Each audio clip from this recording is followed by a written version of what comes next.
Hello everyone, welcome back to my channel. आज के video में हम डिस्कस करेंगे subject microbiology, BSc nursing third semester. आज के वीडियो में हम डिस्कस करेंगे unit 2 general characteristics of microbes. Unit 1 microbiology में हम लोगों ने डिस्कस कर लिया है। वीडियो अपलोडेड है चैनल पे, आप जाके उसको देख लीजिए। नोट्स आपको मिल जाएंगे बुक पीडीएफ फॉर्म में टेलीग्राम चैनल पे। आप जाके बुक के नोट्स बना सकते हैं, एकदम फ्री है टेलीग्राम चैनल पे। अगर आपने अभी तक मेरे टेलीग्राम चैनल को नहीं ज्वाइन करा तो प्लीज़ टेलीग्राम चैनल को ज्वाइन कर लीजिए। So without wasting our time let us start our video. Unit 2 general characteristics of microbes में आप सबसे पहले तो जानेंगे कि कितने डिफरेंट टाइप्स के माइक्रोब्स होते हैं, उनके कैरेक्टरिस्टिक्स क्या हैं, उनके फीचर्स क्या हैं। फिर आप उनका डायग्राम करेंगे। डायग्राम्स के बाद में फिर आप उनके ग्रोथ और ग्रोथ के curves, colonization, culture media, staining. इस यूनिट में आपके के लिए ये सारी चीज़ें इंपॉर्टेंट है। हम डिस्कस करेंगे सिलेबस के अकॉर्डिंग। तो सबसे पहले माइक्रोब्स क्या होता है हम लोग डिस्कस कर चुके हैं यूनिट 1 में। हम स्टार्ट करते हैं क्लासिफिकेशन ऑफ माइक्रोब्स से। क्लासिफिकेशन ऑफ माइक्रोब्स की अगर मैं बात करूँ तो आपके माइक्रोब्स 5 टाइप्स के होते हैं: bacteria, fungus, virus, algae, protozoa. तो आपके 5 टाइप्स के माइक्रोब्स होते हैं।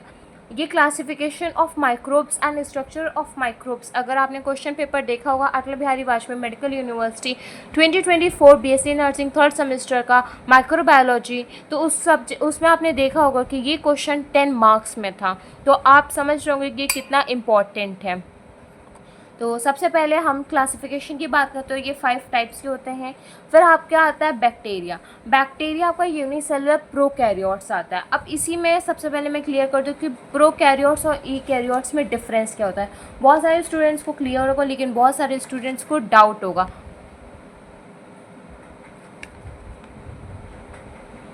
अब इस वीडियो के थ्रू से हम क्लियर कर लेते हैं कि प्रोकैरियोट्स और यूकैरियोट्स में डिफरेंस क्या है। तो सबसे पहले प्रोकैरियोट्स यूकैरियोट्स के मैंने कुछ पॉइंट्स लिख लिए हैं, आप इसी से अपने कंप्लीट कर लीजिएगा। जो प्रोकैरियोट्स के जो भी आपके आते हैं माइक्रोब्स, उसमें आपका न्यूक्लियस मेम्ब्रेन बाउंड नहीं रहेगा, मतलब कि न्यूक्लियस में मेम्ब्रेन की कवरिंग नहीं रहेगी। लेकिन यूकैरियोट्स में न्यूक्लियस में मेम्ब्रेन की कवरिंग प्रेजेंट होती है। नेक्स्ट, प्रोकैरियोट्स में आपकी सेल वॉल बनी होती है पेप्टाइडोग्लाइकन की, और यूकैरियोट्स में सेल वॉल बनी होती है सेलुलोज और फंगस में काइटिन की। जो प्रोकैरियोट्स में ऑर्गेनेल्स होते हैं, आप जानते हैं सेल में सेल के ऑर्गेनेल्स कितने ज़्यादा होते हैं, कितने सारे होते हैं। तो वो ऑर्गेनेल्स आपके मेम्ब्रेन बाउंड नहीं होंगे प्रोकैरियोट्स में, लेकिन यूकैरियोट्स में आपके मेम्ब्रेन बाउंड प्रेजेंट होंगे। नेक्स्ट, अगर मैं बात करूँ मूवमेंट की, तो प्रोकैरियोट्स में मूवमेंट अकर होता है पिल्लाई और फिम्ब्रे की प्रेजेंस से, लेकिन यूकैरियोट्स में आपके प्रेजेंट होते हैं सीलिया और फ्लैजेला। नेक्स्ट हम बात करते हैं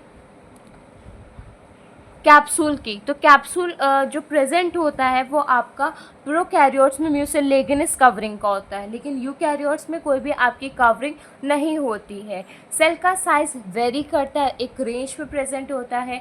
प्रोकैरियोट्स में आपका 0.5 मियोमीटर से आपका 100 तक होता है, और यूकैरियोट्स में आपका 10 to 150 होता है।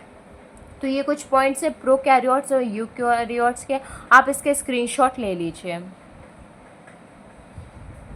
अब आपको प्रोकैरियोट्स यूकैरियोट्स क्लियर हो गया। तो बैक्टीरिया आपका यूनिसेलुलर प्रोकैरियोटिक सेल्स में आता है। इसमें न्यूक्लियस नहीं होता है। ये 4 मेजर साइज़ के होते हैं। सबसे पहला आपका आएगा बेसिलस, जो कि रॉड शेप का होता है। कोकस, जो आपका स्फेरिकल शेप का होता है। स्पाइरल, जो आपका स्पाइरल शेप का होता है। विब्रियो, जो आपका कर्व शेप का होता है। बैक्टीरिया में जब आपको पता है कि मॉर्फोलॉजी टाइप्स डिफरेंट टाइप्स की होती है, तो आप इसका फिगर भी बना सकते हैं। जैसे कि मैं आपके सामने शेयर कर रही हूँ, आप इस तरीके से फिगर अगर करेंगे तो आपके मार्क्स अच्छे आएंगे। जैसे कि सबसे पहले हमने करा बैक्टीरिया में मॉर्फोलॉजी में कोकस शेप। तो कोकस का मतलब क्या होता है, स्फेरिकल। फिर हमने शेयर करा डिप्लोकोकस, मतलब कि 2 है उसमें, डाई का मतलब ये होता है आपका 2। फिर आपका स्टेफाइलोकोकस आपका ग्रेप लाइक क्लस्टर में होगा, जैसे कि ग्रेप्स का स्ट्रक्चर आपने देखा है ना, वैसे होगा। स्ट्रेप्टोकोकस आपका एक सीरीज की तरीके से होगा, एक रो की तरीके से होगा। टेट्राट में आपके 4 प्रेजेंट होंगे। तो आपके कोकस में आप इस तरीके से डायग्राम बनाओगे, बैक्टीरिया के बेसिलस में आप डायग्राम बनाओगे। अब आप कोको बेसिलस का स्ट्रक्चर देख रहे हो कैसा है, फिर बेसिलस में देख रहे हो, फिर डिप्लोकोकस में आप 2 में बनाओगे, स्ट्रेप्टोकोकस में फिर से आप रो में कर दोगे। नेक्स्ट बडिंग और स्टॉक, बडिंग में आपका हाइफी और स्टॉक आता है, ये आपके लिए ज़रूरी इतना नहीं है, बट अगर आप चाहते बनाना तो आप बना सकते हैं। विब्रियो में आप कॉमा शेप का, स्पाइरल में आप स्पाइरल का बनाओगे। तो बैक्टीरिया में जो 4 टाइप्स थे इनके आप क्या बनाओगे, अलग से डायग्राम बनाओगे, इसलिए मैंने आपको दिखा दिया कि आपको किस तरीके से बनाना है। अब आपको क्लियर भी हो गया होगा। अगर मैं बात करूँ नेक्स्ट, जो बैक्टीरिया होते हैं वो बैक्टीरिया ग्राम पॉजिटिव बैक्टीरिया होते हैं, कुछ आपके कुछ ग्राम नेगेटिव बैक्टीरिया होते हैं। अभी आप कैसे कहेंगे कि कौन से बैक्टीरिया ग्राम पॉजिटिव है, कौन से बैक्टीरिया ग्राम नेगेटिव है, तो ये सब आपका स्टेनिंग से होता है। हम लोग ग्राम स्टेनिंग परफॉर्म करते हैं, जिससे हमें क्लियर होता है कि कौन से बैक्टीरिया ग्राम पॉजिटिव के और कौन से बैक्टीरिया हमारे नेगेटिव के हैं। तो आप स्टेनिंग करेंगे, इससे आपको क्लियर हो जाएगा। अभी आपका आगे टॉपिक भी आएगा। नेक्स्ट, कुछ बैक्टीरिया आपके एरोबिक होते हैं, एनारोबिक होते हैं। एरोबिक का मतलब होता है कि उनको ऑक्सीजन की नीड होगी अपनी फंक्शनिंग करने के लिए, और कुछ होते हैं जिनको ऑक्सीजन की नीड नहीं होगी, वो होते हैं आपके एनारोबिक। फिर आपके आते हैं फैकल्टेटिव, जब उनको नीड होगी तब अब वो वर्क करेंगे, और जब उनको नीड नहीं होगी तो वो ऑक्सीजन पे वर्क नहीं करेंगे। उनका ज़्यादातर रिस्पॉन्स गैसियस ऑक्सीजन पे ही होता है। नेक्स्ट बैक्टीरिया आपके heterotrophic, autotrophic and chemo autotrophs होते हैं। तो आपको पहले बता दो, मोड ऑफ न्यूट्रिशन ऑटोट्रॉफिक होता है और आपका होता है हेट्रोट्रॉफिक। ऑटोट्रॉफिक का मतलब होता है कि वो सेल्फ फूड मेक कर सकते, खाना खुद से बना सकते, वो आपका आएगा ऑटोट्रॉफिक। हेट्रोट्रॉफिक में वो खुद से नहीं बना पाएंगे, वो किसी और पे डिपेंड होंगे, अदर पे, जैसे कि आप ह्यूमन बींग्स अदर पे डिपेंड होता है। ऑटोट्रॉफ्स में प्लांट वो खुद से खाना बना सकते हैं। नेक्स्ट आएगा कीमो ऑटोट्रॉफ्स, वो खाना तो खुद से बना लेंगे लेकिन वो केमिकल का यूज़ करेंगे। किसका यूज़ करेंगे, केमिकल्स का, तो उनको हम लोग कहेंगे कीमो ऑटोट्रॉफ्स। तो बैक्टीरिया में आपका जो कैरेक्टरिस्टिक्स था वो अब आपको क्लियर हो गया। बैक्टीरिया में शेप्स के अकॉर्डिंग मैंने आपको डायग्राम बता दिया है। नेक्स्ट आपको स्ट्रक्चर ऑफ बैक्टीरिया बता दो, जिससे आपको वो भी क्लियर हो जाए।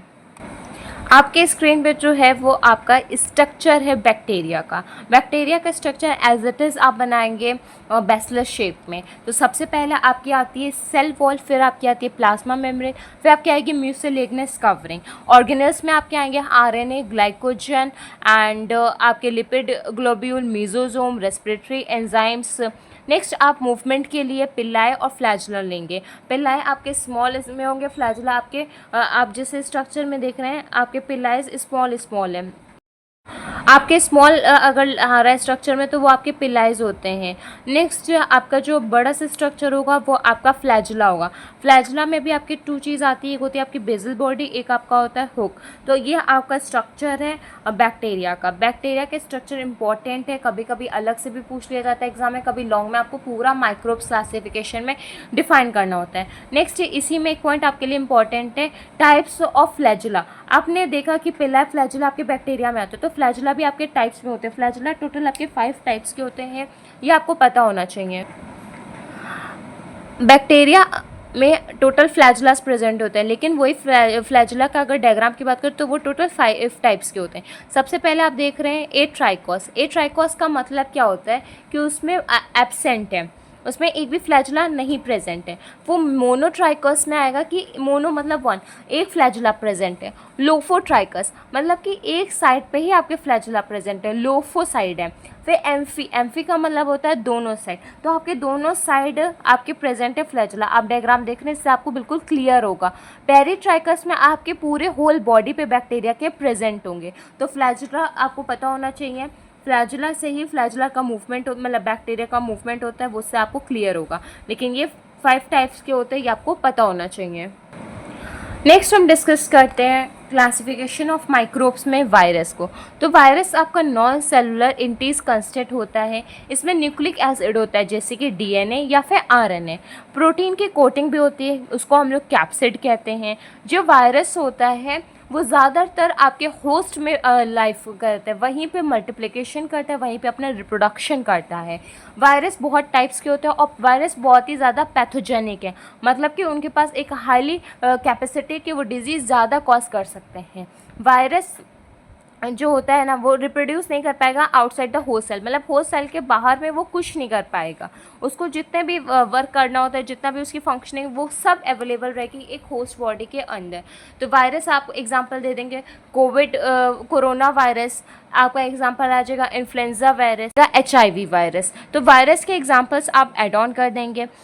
और वायरस के डायग्राम भी आप 1 से 2 ज़रूर बनाइएगा। क्यों? क्योंकि आप क्लासिफिकेशन ऑफ माइक्रोब्स में जब अलग से डिफाइन करेंगे, बैक्टीरिया का डायग्राम बनाएंगे, तो आप एक वायरस का भी डायग्राम ज़रूर बनाइएगा। जो भी वायरस का डायग्राम आपको ईजी लगे वो आप खुद से ऐड ऑन कर सकते हैं। हम डिस्कस करेंगे इन्फ्लुएंजा वायरस को। इन्फ्लुएंजा वायरस के डायग्राम एकदम इजी है, आप इसको बना सकते हैं। सबसे पहले आप 2 सर्कल बनाएंगे जिसको आप कह देंगे कि लिपिड एनवलप है। उसके बाद में आपके एक आएगा कोन शेप का, एक आपका आएगा सिलेंडर, फिर ओवल शेप का। जो आपका कोन शेप का उसका आप लेबलिंग करेंगे हीम एग्लूटिनेंट से। नेक्स्ट जो आपका फिगर है जिसमें आपने बनाया है, इस पहले तो आपने लॉन्गिट्यूडनल बनाएंगे, फिर आप ओवल करेंगे, उसको आप देंगे न्यूरामिनिडेज। फिर आप प्रोटीन एनवलप करेंगे। प्रोटीन एनवलप के बाद में जो आप सर्कुलर देख रही है आपकी आती है कैप्सिड। कैप्सिड के बाद में आपके प्रोटीन्स आ जाएंगे जैसे कि M1 प्रोटीन, M2 प्रोटीन, फिर आपके आ जाएंगे RNA न्यूक्लियोप्रोटीन। सिंपल सा डायग्राम है इन्फ्लुएंजा वायरस का, आप इसको बना सकते हैं अपने एग्जाम कॉपी में वायरस कैरेक्टरिस्टिक्स के बाद में। आप कोरोना वायरस का बना सकते हो, उस कोरोना वायरस के में बहुत ही ईजी है। उसमें आप सबसे पहले लिपिड एनवलप बनाएंगे। एनवलप के बाद में आपका आ जाता है मेम्ब्रेन। मेम्ब्रेन के बाद में स्पाइक और कैप्सिड। कैप्सिड के बाद में न्यूक्लियोकैप्सिड। उसमें सिर्फ 5 लेबलिंग्स है, दैट्स इट। आप इस पर यूज़ कर सकते हैं गूगल को, उसमें बहुत सारे आपको आपको बहुत सारे वायरस मिल जाएंगे विद डायग्राम, तो इससे आपकी बहुत ही ज़्यादा हेल्प होगी। नेक्स्ट अगर मैं बात करूँ एल्गी की, जो आपका क्लासिफिकेशन में हम लोगों ने डिस्कस कर लिया। नेक्स्ट आपकी है एल्गी। तो एल्गी को हम लोग साइनोबैक्टीरिया भी कहते हैं या फिर ब्लू ग्रीन एल्गी भी कहते हैं।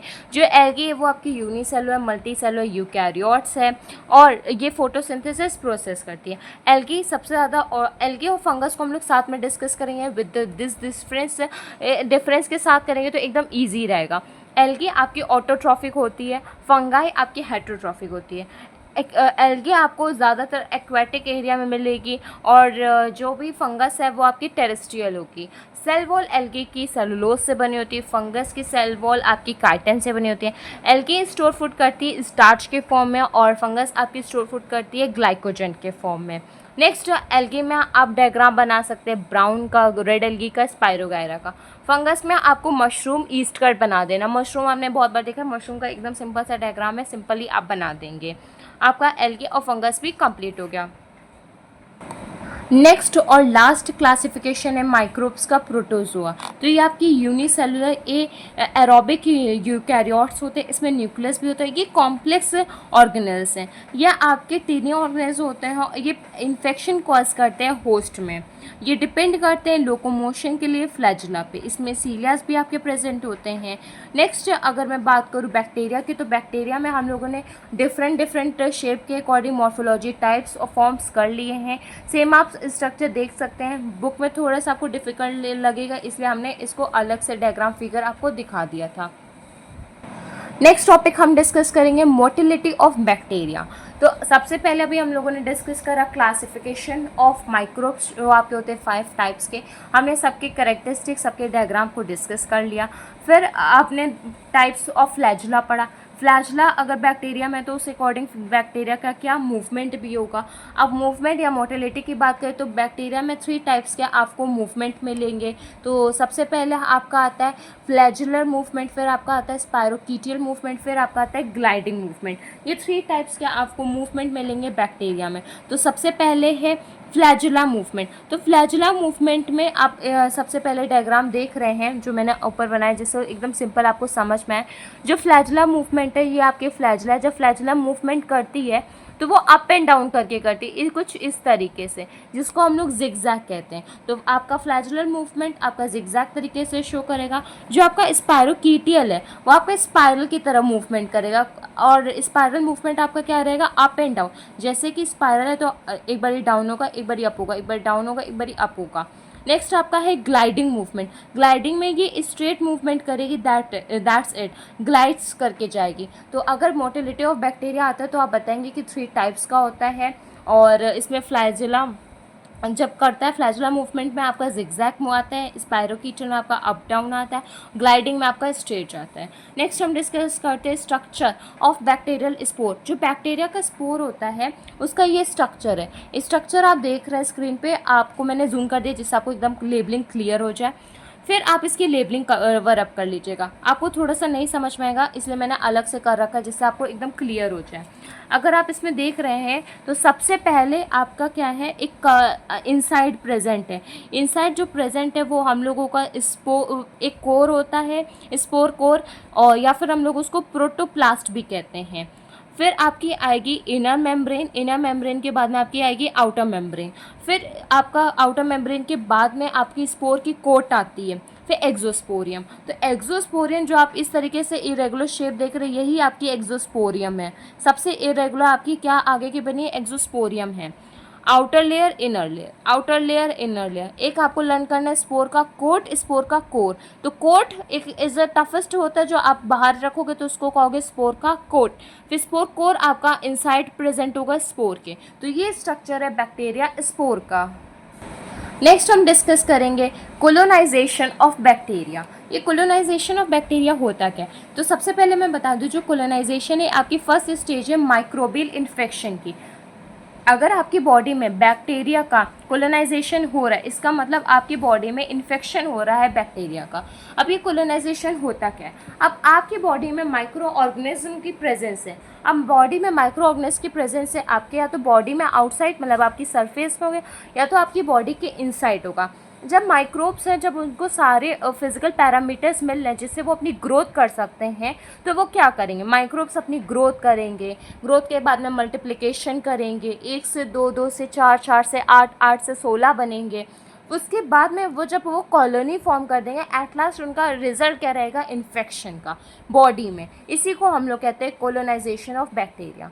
कोलोनाइजेशन एक लैटिन वर्ड कोलेरो से आया है, कोलेरे से आया सॉरी, उसका मतलब होता है कल्टीवेट। तो colonization is derived from a Latin word which is colere and meaning is cultivate. तो कोलोनाइजेशन ऑफ बैक्टीरिया आपको क्लियर हो गया। कोलोनाइजेशन ऑफ बैक्टीरिया में different shape, surface of margin होते हैं। इनका भी फिगर है, आप इसको भी डिटेल से देख लीजिए, समझ में आ जाएगा। सबसे पहले हम बात करते हैं शेप की। तो आपका राउंड शेप आएगा, फिलामेंट शेप आएगा और इरेगुलर शेप आएगा। आप स्टार्टिंग में देख रहे हैं राउंड शेप है, फिलामेंट शेप है, इरेगुलर शेप है। नेक्स्ट आपका मार्जिन आएगी। मार्जिन में smooth margin, curled margin, waived margin, lobed margin, filament margin. अब इसके नाम से आ रहा होगा कि एक्स और वाई मार्जिन, एक्स और वाई एक्सेस बनाने के बाद आपकी एकदम स्मूथ मार्जिन है। कर्ल्ड में आपने कर्ल बनाया, यहाँ पे मैंने अलग से पेंसिल से बनाया। वेव में आपकी वेव्स कैसी होती हैं, आपने वेव्स देखी हैं, बहुत बड़ा स्ट्रक्चर ड्रॉ करा है वैसी होगी। लोबेट में क्या होता है, आपकी दो वेव्स एक में लोब हो जाती है, मिल जाती है। फिलामेंट में आपके एक्स और वाई एक्सेस पे फिलामेंट स्ट्रक्चर आएगा। नेक्स्ट हम डिस्कस करते हैं सरफेस। तो आपका सरफेस कैसा रहेगा, स्मूथ सरफेस रहेगा। एक में कंसेंट्रिक सरफेस रहेगा, मतलब सर्कल के अंदर सर्कल, सर्कल के अंदर सर्कल, कंसेंट्रिक। रिंकल्ड प्रेजेंट होंगे, रिंकल्ड में आप देख रहे हो ना अलग अलग लाइनिंग बनी है, उसको हम लोग रिंकल कह रहे हैं। कॉन्टोर्ड होगा, कॉन्टोर्ड में आपके सर्कल के अंदर स्क्वायर प्रेजेंट होंगे। तो ये आपके थे शेप, सरफेस, मार्जिन। मार्जिन आपके 5 में आ रहे हैं, इस मार्जिन आपके 5 में आ रहे हैं, smooth, curled, wavy, lobate, filament. Surface आपके 4 टाइप्स के आएंगे, smooth, concentric, wrinkled, contoured. Shape आपके 3 में आएंगे, राउंड, फिलामेंट, इरेगुलर। आपका colonization of bacteria topic complete हो गया। नेक्स्ट हम डिस्कस करते हैं growth of microbes. Growth of microbes या फिर कर्व ऑफ बैक्टीरिया। तो इसमें क्या होता है, माइक्रोब्स को हम लोग ग्रो कराते हैं और एक मीडियम प्रोवाइड करते हैं, इसको हम लोग कल्चर मीडिया कहते हैं, और फिजिकल पैरामीटर्स जितने भी उनको न्यूट्रिएंट्स चाहिए होते हैं वो सब देते हैं। उसके बाद में माइक्रोब्स की ग्रोथ कराते हैं। इसके फेजेस होते हैं, तो इसमें फेज आपके आते हैं lag phase, log phase, stationary phase, death phase. Total 4 phase होते हैं आपकी ग्रोथ ऑफ माइक्रोब्स में। सबसे पहले आपका आएगा lag phase, log phase, stationary phase, death phase. अब हम इसको डिस्कस करेंगे डायग्राम के थ्रू, जिससे आपको बिल्कुल क्लियर हो जाए। आपके स्क्रीन पे जो फिगर है वो आपके लिए बहुत इंपॉर्टेंट है, क्योंकि बैक्टीरियल कर्व में आपको यही फिगर सबसे ज़्यादा इम्पॉर्टेंट है। तो सबसे पहले आप बनाएंगे एक्स एक्सिस, फिर बनाएंगे वाई एक्सिस। एक्स एक्सिस पे आपका टाइम चलेगा, वाई एक्सिस पे आपकी बैक्टीरिया चलेगी, मतलब कि नंबर ऑफ बैक्टीरिया। फिर आप ऐसे लाइन खींच देंगे, सबसे पहले एक लैग फेज को बनाने के लिए, लॉग फेज के लिए, स्टेशनरी के लिए, डेथ फेज के लिए। अब आपने अपना सारा मेंटेन करके बैक्टीरिया या फिर आप कह सकते हैं माइक्रोब्स को रखा। जब माइक्रोब्स की सेल की ग्रोथ जो होती है से वो क्या है, स्लो हो रही है, और साइज़ क्या हो रहा है, इंक्रीज़ हो रहा है, ऐसी कंडीशन में आती है आपकी लैग फेज। फिर आता है लॉग फेज, जिसमें मल्टीप्लिकेशन होता है, मल्टीप्लिकेशन से उनकी आपकी क्या बढ़ेगी, ग्रोथ बढ़ेगी। फिर स्टेशनरी फेज में स्टेबल हो जाती है उनकी ग्रोथ। फिर डेथ फेज में जब सारी चीज़ें ख़त्म हो जाएंगी, न्यूट्रिएंट ख़त्म हो जाएगा, तो माइक्रोब्स की डेथ हो जाएगी। तो ये आपके 4 फेजेस होते हैं, जिनका सिंपल सा मीनिंग है। लैग फेज में जब ग्रोथ नहीं हुई तो मतलब आप देख रहे हैं कि लाइनिंग में कोई खास ग्रोथ भी नहीं आई। जब लॉग फेज में मल्टीप्लिकेशन हुआ तो ग्रोथ भी बहुत हायर हो गई। फिर स्टेबल में क्या था, स्टेबल हो रहे, धीरे धीरे धीरे धीरे धीरे स्टेबल हो रहे। डेथ फेज में कुछ नहीं था, आप क्या हो गए, एकदम डेथ फेज में एकदम स्टेबल लाइन का आ जाएगा। अब आप देख रहे हो इसमें आ रहा है टोटल सेल काउंट। जब टोटल सेल काउंट का हो रहा है, जो रेस्ट ऑफ बचेगा, जो आपका रेस्ट कल्चर मीडिया या फिर फिल्म पे मिलेगा आपको, उसको आप कहोगे टोटल सेल काउंट। तो ये सारी चीज़ें इसमें टॉपिक में भी मेंशन है, थोड़ी सी डिफ़िकल्ट है, आपको सिंपल वे से मैंने बता दिया है। नेक्स्ट है फिजिकल पैरामीटर्स। तो फिजिकल पैरामीटर्स आपके इम्पॉर्टेंट है, क्यों, क्योंकि ये पैरामीटर्स ग्रोथ ऑफ माइक्रोब्स के लिए इम्पॉर्टेंट है। ये सारे मेंटेन्ड होते हैं बैक्टीरियल ग्रोथ के लिए। आप कल्चर मीडिया के लिए यूज़ करो। कल्चर मीडिया में अगर आप ये सब चीज़ें नहीं यूज़ करोगे या फिर ये सारी चीज़ें फिजिकल कंडीशन नहीं मेंटेन है, तो बैक्टीरिया की ग्रोथ नहीं हो पाएगी। जैसे कि आपका पहला पॉइंट है हीट ट्रीटमेंट। कुछ ऐसे बैक्टीरिया होते हैं जो बहुत ही हाई टेम्परेचर पे सर्वाइव कर जाते हैं, लेकिन कुछ ऐसे भी टेम्परेचर होते हैं जिनका टेम्परेचर लो होता है, तभी वो सर्वाइव कर पाते हैं। तो हीट टेम्परेचर आपको पता चला है कि कितना इम्पॉर्टेंट है, जिससे आपका सबसे ज़्यादा इम्पॉर्टेंट है एंडोस्पोर के लिए। नेक्स्ट हम डिस्कस करते हैं इंक्यूबेशन टेम्परेचर के लिए। तो इंक्यूबेशन टेम्परेचर की अगर मैं बात करूं, जब हम लोग इंक्यूबेट करते हैं, मतलब कि आप कल्चर मीडिया करने जा रहे हो, बैक्टीरिया को इंक्यूबेट करने का मतलब होता है बैक्टीरिया को आपने उठाया और कल्चर के लिए ग्रोथ कराने के लिए रख दिया। जब आपने रखा तो उसको इंक्यूबेशन कहते हैं। अब उसका भी एक टेम्परेचर मेंटेन करना होता है। स्टैंडर्ड टेम्परेचर आपका 37 डिग्री सेल्सियस होता है। फिर आपका है पीएच। अब आपको पता है कुछ बैक्टीरिया आपके एसिडिक में रहते, सर्वाइव करते, कुछ आपके बेसिक्स पे। तो आपको कुछ बैक्टीरिया एसिडिक के एग्जांपल और बेसिक के एग्जांपल लर्न कर लेना है। Cell size and motility. अब कुछ बैक्टीरिया मोटाइल शो करते हैं, मोटिलिटी शो करते हैं क्योंकि उनमें प्रेजेंट होता है। मोटिलिटी के लिए वो मोटाइल मूवमेंट आपको दिखाते हैं, लेकिन कुछ में ऐसा नहीं होता है। Next effect of oxygen. तो कुछ बैक्टीरिया आपके एरोबिक होते हैं, कुछ आपके एनारोबिक होते हैं। जो आपको मैं एग्जांपल दे रही हूँ ना कुछ तो आपको ये ऐसा लिख के नहीं आना, आपको इन सब के अंदर एक्सप्लेन करना है। नेक्स्ट है एनर्जी। एनर्जी की अगर मैं बात करूँ तो कुछ आपके फोटो ऑटोट्रॉप से होते हैं, फोटो हेटरोट्रॉपी से होते हैं, कीमो ऑटोट्रॉफ होते हैं। वैसे वो आपको ये ऊपर से इसलिए बता रही हूँ क्योंकि इन सबको मतलब आपको पता है, इसीलिए बता रही हूँ, और आप इन सबके डिटेल में मेंशन करेंगे। नेक्स्ट पॉइंट आपका है टेम्परेचर। तो ह्यूमन बॉडी का टेम्परेचर आपको पता है 37 डिग्री सेल्सियस होता है। तो इसी टेम्परेचर पे कुछ आपके माइक्रोब्स लिव कर जाते हैं, सर्वाइव कर जाते हैं, लेकिन कुछ ऐसे होते हैं जो वो सिर्फ कोल्ड टेम्परेचर पे या फिर हाई टेम्परेचर पे सर्वाइव कर पाते हैं। जैसे कि अगर आपके बैक्टीरिया कोल्ड लविंग है तो हम लोग उनको साइक्रोफाइल्स कहते हैं, और अगर आपके वो मॉडरेट टेम्परेचर के लविंग होते हैं तो हम लोग उनको मीज़ोफाइल्स कहते हैं, और अगर वो हाई टेम्परेचर लविंग है तो उनको हम लोग थर्मोफाइल्स कहते हैं। तो ये 3 डिफरेंस था आपके टेम्परेचर पे बैक्टीरिया को, वो भी मैंने आपको बता दिया। नेक्स्ट है मॉइस्चर और ड्राइंग। तो मॉइस्चर एक रिक्वायरमेंट होती है बैक्टीरिया की ग्रोथ के लिए। अगर आपको मैं बताऊं, जो आपके में स्वेटिंग होती है तो सबसे ज़्यादा इन्फेक्शन स्वेटिंग एरिया पे होता है। क्यों? क्योंकि वो एक मॉइस्ट इन्वायरमेंट प्रोवाइड करती है माइक्रोब्स को ग्रो करने के लिए। साथ ही साथ इस टाइम में उनको वो न्यूट्रिएंट्स मिल जाते हैं जो उनके लिए इम्पॉर्टेंट है। जैसे कि उस समय पे उनको आपको वाटर मिल जाता है, उस समय पे उनको नाइट्रोजन मिल जाता है। नेक्स्ट है ऑस्मोटिक प्रेशर। तो कुछ माइक्रो ऑर्गेनिज्म आपके सर्वाइव करते हैं आइसो ऑस्मोटिक, मतलब जिसमें प्रेशर आपका क्या है, नॉर्मल है। कुछ आपके होता है हाइपर ऑस्मोटिक, जिसमें आपका ऑस्मोटिक प्रेशर ज़्यादा होता है बैक्टीरिया सेल से। एक होता है हाइपो ऑस्मोटिक, हाइपो मतलब कि ऑस्मोटिक प्रेशर कम है within the bacterial cell environment से। तो ऑस्मोटिक प्रेशर कुछ इस तरह अफेक्ट करता है सेल की ग्रोथ पे। नेक्स्ट हम बात करते हैं न्यूट्रिशन ऑफ माइक्रोब्स। कौन कौन से न्यूट्रिएंट्स की रिक्वायरमेंट होती है माइक्रोब्स को जब वो ग्रोथ को अकर करते हैं। तो सबसे पहले वाटर, आपको पता है वाटर क्यों रिक्वायरमेंट होती है।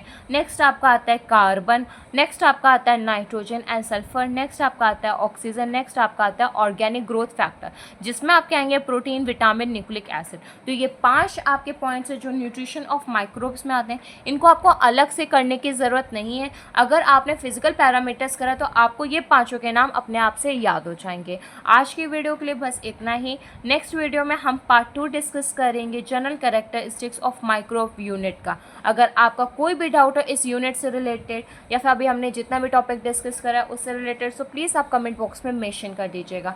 अगर ये वीडियो अच्छी लगे तो प्लीज़ वीडियो को लाइक कर लीजिए, चैनल को सब्सक्राइब कर लीजिए। Thank you.